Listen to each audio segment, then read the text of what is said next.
Anime gaming, JoJo's Bizarre Adventure, My Hero Academia, anime and Dragon Ball content on YouTube and the internet. The quality is in the name itself, Lord Perfection. And in this video, we're going to be going on a Dragon Ball Super tour as we talk about the downfall of CHADHAN.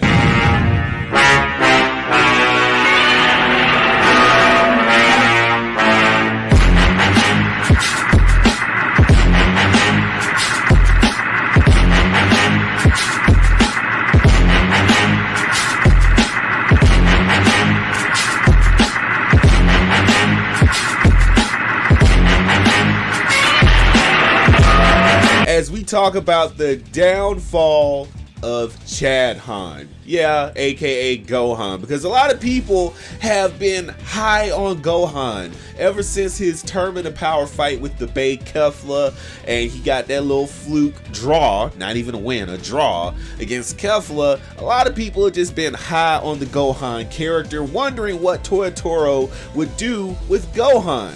Well, you know, he showed up in this fight and a lot of people were hyped. He's going against 7-3. He comes in last chapter to try to save the day for Piccolo and Krillin after they got, you know, done up by 7-3. So Gohan is here. He's changing into the Piccolo uniform and whatnot, you know, throwing back to the little Tournament of Power design change, and he's going against 7-3. And this whole fight, it really goes back throughout history because 7-3 is really reaching back into early, or rather late, Dragon Ball before we got into Z, because he's using the stretchy arm abilities to chase Gohan through the terrain. You also got him going back to the 23rd World Martial Arts Tournament by turning giant, similar to Piccolo. So he's really gotten all of Piccolo's abilities, and Gohan is just sort of overcoming all of these different little tactics. But then you got to remember, this is early Dragon Ball stuff. This isn't even Z. This isn't Super or anything. He's using like real low ball type stuff to go against Gohan. So he also 7-3 also goes back to the Android 17 and Piccolo fight by using the Hell Zone grenade technique, and you know, Gohan just sort of gets through that, and he gets behind 7-3 and does this sort of like energy bullet technique or gun technique or something. He's trying to be Yusuke Urameshi, and Piccolo's like, you know, they kind of felt like they won at this point and early on in the fight, because Piccolo's like, I don't like how you took out 7-3 that easily. I mean, you know, he got all my abilities. It's kind of, you know, making me feel some kind of way. But we also get to a point where he's doing all that other stuff that I noted earlier.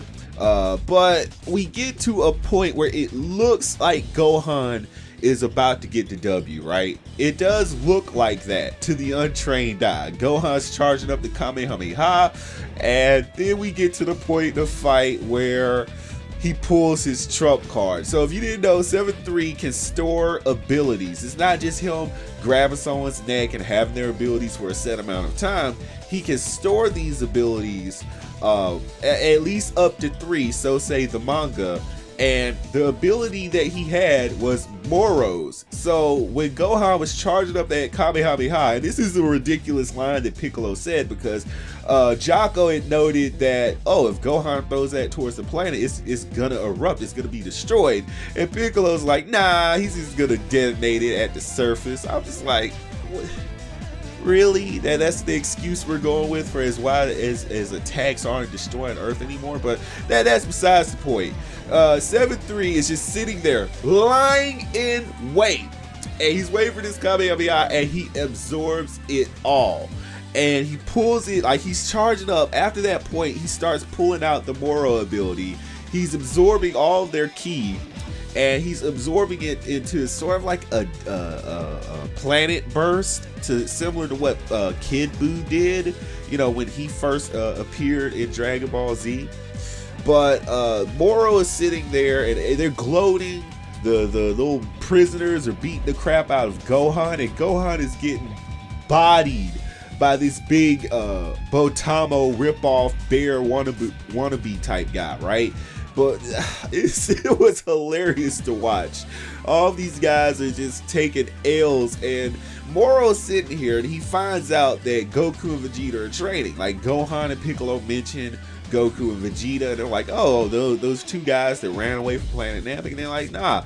Piccolo and Gohan Grill's like, nah, they're training, they're gonna be back here. And this piques Moro's intrigue, right? He's like, you know what, I'm gonna let you guys live, because he was shocked at how strong these Earthlings were in comparison to how they were 10 million years ago. So he wants to give them a chance to grow stronger, so when he finally does absorb the planet and all of the people on it, he'll have a more delicious meal. That's his only reason for letting them live. And we go ahead and we go off to Merus and Goku. So Merus and Goku are still training in the Room of Spirit and Time, the hodgepodge one they came up with, at least. And it's kind of, it's just like they get word at Merus's spaceship that they got 2 months, get this training done, which 2 months to them is going to equate to about 6 months their time for Goku to get this training done and to finally master Ultra Instinct. That's the goal of it. So I'm looking at all this and I'm like, Goku, at this point, you've had several different experiences with the Ultra Instinct ability. You've had months after the Tournament of Power. You've had months after the fight with Broly. And you got another 6 months. This is the problem with Dragon Ball Super for me. The time is so damn murky because you got months and months and months going around, and Goten and Trunks aren't aging. The other kids around them are aging, like Pan is aging, Bulla is aging, but these two mofos, I mean, that's another video for another time, but like the time span and also the final tournament at the end of Z Arc it should have been there, been done. Like this whole time thing with them, they're messing up by mentioning actual numbers and dates and stuff. So anyway, Merus and Goku are training, and Goku mentions that, hey, this entire time I've seen you in here, you've not eaten anything once. How is that? And this is kind of confirming the community's theory about Merus. But if that wasn't enough, you get a scene or a panel with Whis and the Grand Priest. And you know, the Grand Priest is like, oh, you're trying to come ask me to save Universe 7 from Moro. And the reason that they're not doing anything, and I feel like this is the most BS reason ever, considering that Whis and Vados have like directly interacted with them on a day-to-day basis, you know, it just makes no sense. But the Angels rule says that they cannot interfere, and they have to remain neutral to good or evil. So the whole thing with that is that Whis is mentioning that, hey, have you become aware of what Merus is doing? And that leads everyone to have it confirmed that Merus is actually an angel, because what would be the problem with Merus interacting with Goku and training him if it wasn't a problem? You know, he's an angel basically. They just confirmed it 100%. But what I'm looking at here is, like, even in Dragon Ball Super's universe, this doesn't even make sense, because what do you call Whis training Goku and Vegeta to get God powers and to get, you know, their enhanced abilities? Vegeta getting his limit breaker form and Goku getting Ultra Instinct. What do you call that? So it's like, why is Whis and why would Grand Priest be concerned with any of this at all? It's like, hold on, mofo. It's like, you and Vados have been doing the exact same thing, interacting with these mortals, training with them, eating with them, parlaying and everything, and you want to point out Merus just trying to train this guy? Because I mean, it just makes no sense to me at all. Now, my theory about Merus is that I think he's one of these angels from a destroyed universe. Like, you remember that they mentioned that Zeno, that evil tyrannical little bastard that Lord Paragon has to erase, you remember they mentioned that he's destroyed several universes. Well, my theory is this, right? That Merus and several others throughout the different universes are angels from their destroyed universes. Because remember, in the Tournament of Power, the angels really, they did care, but they really didn't care whether their universes got destroyed. And maybe if their universes get destroyed, they're just free agents. They're like, well, we can go do whatever we want. and they're just free to go about any universe that they want to, because they're not, you know, constrained to their god of destruction or their universe anymore. So I think that that's who Merus might actually end up being. He's an angel who is coming from a destroyed universe, and there's more like him out there in the world of Dragon Ball. So that ends the chapter, guys. If I had to rate this, I'd give it a 7 out of 10, just because I think everyone is fatigued over Moro's ability. Also, this whole training arc thing, they got 20 days to train. Jocko got them extra time, knowing how much time it would take Merus and Goku to train and get back to Earth and everything.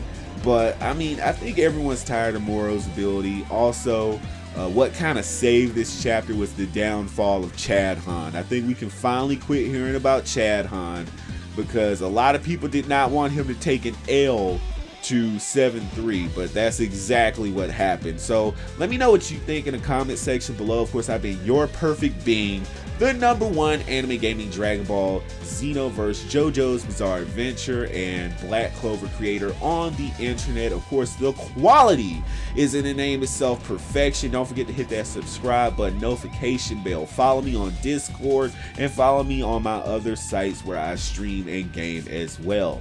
And I will see you in the next video. Peace.